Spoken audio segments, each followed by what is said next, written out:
抌地祝大家聖誕快樂啊！今年12月我哋去咗芬蘭旅行，呢個旅程實在係太過難忘啦，所以我決定用 vlog 嘅形式去記錄低佢。一連幾集將會記錄我哋9日8夜喺芬蘭嘅旅程，一共有4個人一齊去嘅，我啦、老公、老爺同埋奶奶。由12月10號喺香港出發，去到18號返嚟。我哋去咗3日 Rovaniemi 羅凡尼米，即係聖誕老人村喺嗰度嘅地方。之後我哋就揸車去咗 Levi 列維，留咗2日，一個比較容易睇到極光嘅北邊城市，但係真係超級之凍。之後我哋會再搭翻內陸機翻到 Helsinki 赫爾辛基，即係芬蘭嘅首都，感受下城市嘅生活，會留低3日。同埋我哋都會即日來回搭船去附近一個好靚嘅城市 Estonia 嘅 Tallinn， 愛沙尼亞嘅塔林，有一個1日嘅 day trip。喺之後嘅片會以 daily vlog 嘅形式記錄下成個行程，包括係交通、租車、雪地自駕遊、食啲咩、煮啲咩、着啲咩、住喺邊，同埋買啲乜嘢。12月嚟得芬蘭，梗係要玩得夠 Christmassy 同埋 wintery 啦，包括就係會去聖誕老人村見聖誕老人，玩雪地電單車，去 Husky Park 坐雪橇同埋同啲狗狗玩，去 Reindeer Farm 坐鹿車同埋了解下佢哋嘅生活環境，仲可以周圍把握機會追極光同埋報一啲極光團，玩 ice skating 啦，行 Christmas market 同埋整 gingerbread man， 其實仲有好多活動㗎。係咪齋睇 preview 已經好想去芬蘭呢？咁一定要繼續睇落去啦！上到飛機已經好有聖誕氣氛咯。Hello, welcome on board。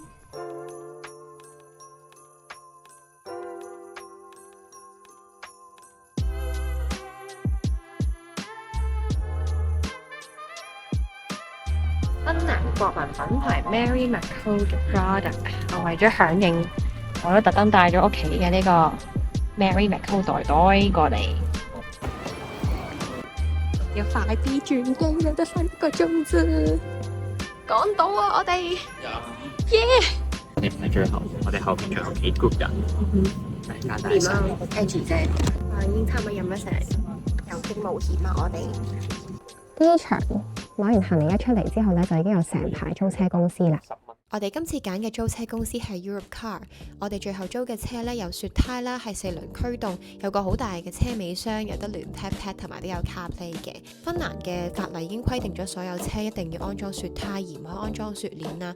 同埋4輪驅動咧都有佢一定嘅作用嘅。喺起步方面啦，如果卡住咗喺啲比較厚同埋鬆身嘅雪嘅話咧，就可以方便起動。但係剎車方面咧，就算有4輪驅動喺好滑嘅地面上面咧，剎車其實都唔係太幫到手。最重要咧都係要有雪胎。今次全程咧都係由老公負責揸車啦，佢都係第一次喺雪地上面揸車嘅，所以佢都好細心，做咗好多 research 㗎。我哋坐得好舒服，同埋都好安全。好夢幻啊，感覺好靚啊！我哋去到 Winter Wonderland 啦。而家喺度落。係啦，我哋架車喺邊啊？揾到我哋架車啦！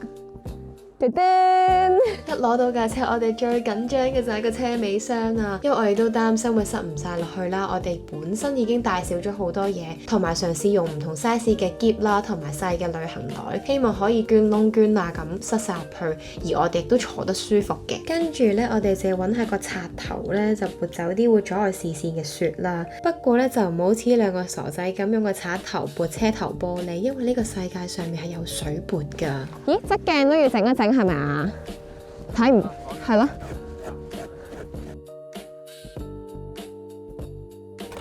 ？K，研究下架車先。哇！而家我哋喺度拼圖砌緊結。OK，哦，perfect。我哋已經連人帶篋塞晒入佢架車度。聖誕老人村 ，Go Go！原來我哋到埗嘅前一日咧，係芬蘭10年裏面降雪量最高嘅一日嚟嘅，怪唔得租車公司嘅 staff 都對我哋擔心啦。成個城市真係白雪雪鋪滿晒雪，好 dreamy 㗎。基本上所有雪咧已經係覆蓋住個地下㗎啦，啲路咧全部都係車自己行出嚟嘅。聖誕老人村已經喺我哋嘅右邊啊！但呢個 keep 阻住咗，我睇唔到。冷帽先。好靚啊！好，我哋而家向聖誕老人村出發。由機場去到聖誕老人村咧，只係10分鐘嘅揸車路程嘅啫。我哋咧一落機已經諗住咧排住隊等呢間餐廳開門噶啦。已經有條人龍喺呢個位置啦。雖然我哋佔咗4個。Hi。入得啦！哦，提早咗開門啊！哇！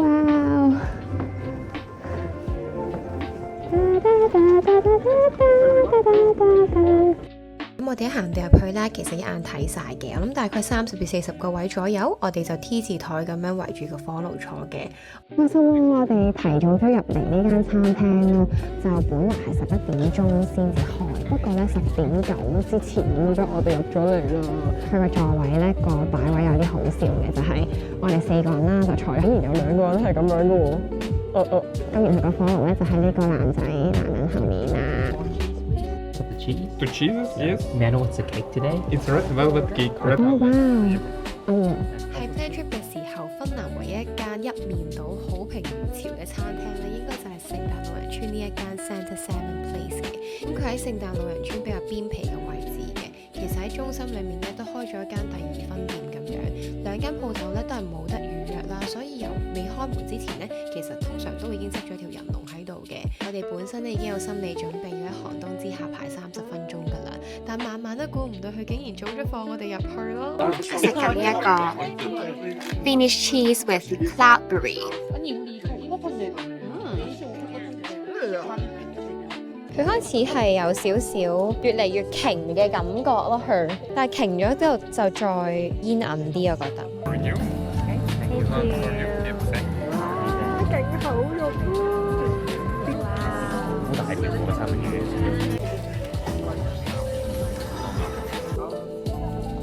我喺20000%保證靚。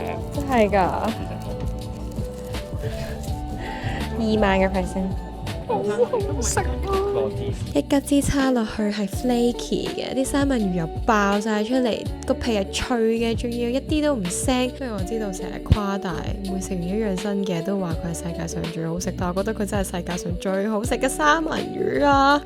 我哋本身預留咗聽日嘅全日時間咧喺聖誕老人村度逗留嘅，不過一落機實在等唔切啦，所以我哋今日都過咗嚟食三文魚，順便就行個圈，有個 sneak peek of 呢度嘅環境係點樣嘅。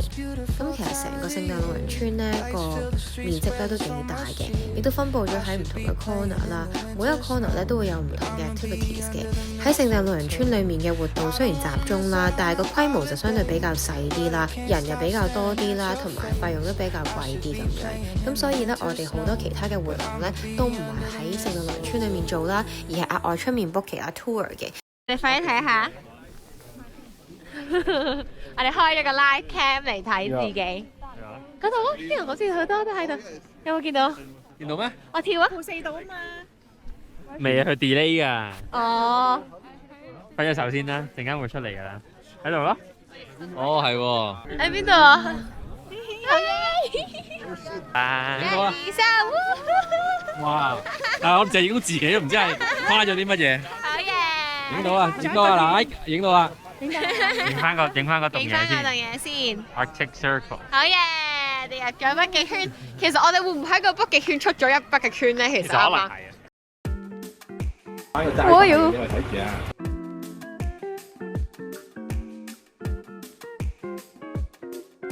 Winter Wonderland。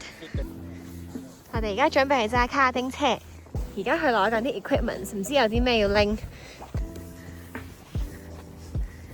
好，我哋終於行到咗去攞 equipment 嘅嗰間屋仔裏面啊！我哋而家要上翻上面，因為佢點錯咗我哋去下面呢一個位，因為而家太凍已經轉咗啦，轉咗場。但係 reception 好似唔知咁。好彩當時啲 staff 已經即刻車返我哋去新嘅地方，但係我哋最後都係中途加入人哋第二節嘅 session， 成個活動淨係得2節，其實我哋已經玩少咗多過一半嘅時間，所以最後佢 offer 咗俾我哋一係玩多1節啦，一係就退一半錢。我哋最後呢係揀咗回水嘅，因為我哋覺得其實並冇想象中咁好玩啦。一嚟其實佢似係雪地多過係冰面，個地面呢其實好鞋好 rough 嘅，所以呢冇嗰種漂移西埋一邊，好似 Mario Kart 咁樣會轉圈嗰種感覺。最後有退款呢個 option 呢，其實我哋都算賺咗嘅。去到每一個國家必定要做嘅事就係行超市啦。啲藍莓全部都唔係嚟自芬蘭，但係都係買翻啲秘魯、南美藍莓。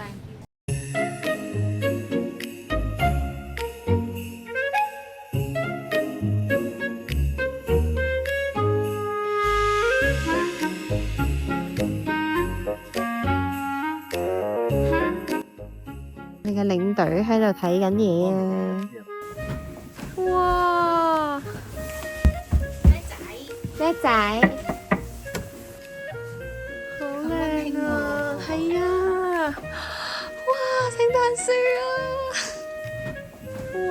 啊！哇！非常漂亮啊！仲有個 fireplace。另外仲有2間房，呢間係其中一間。而家喺 Airbnb hea緊，準備出去食晚飯。book 咗6點鐘。都知道芬蘭同北歐都冇乜好嘢食㗎啦，但始終第一晚到埗都想有儀式感啲，坐低正正經經食餐飯，嚴選咗間餐廳 book 位去食嘢。嘢食嘅質素咧真係唔錯嘅，但實在等得太耐啦，仲要嗰朝先啱啱落機，已經頻撲咗全日。我喺餐台度等到直頭瞓着咗。不過 to be fair， 啲嘢食就真係唔錯嘅，所以咧都 call it a very perfect day one 嘅。咁今集咧就去到呢度啦。下一集會帶大家深度遊聖誕老人村，詳細講下點樣去見聖誕老人，攞跨越北極圈嘅證書，去世界上第2北嘅麥當勞，同埋去 Husky Park 坐雪橇同埋玩 Husky。記住唔好錯過啦，拜拜！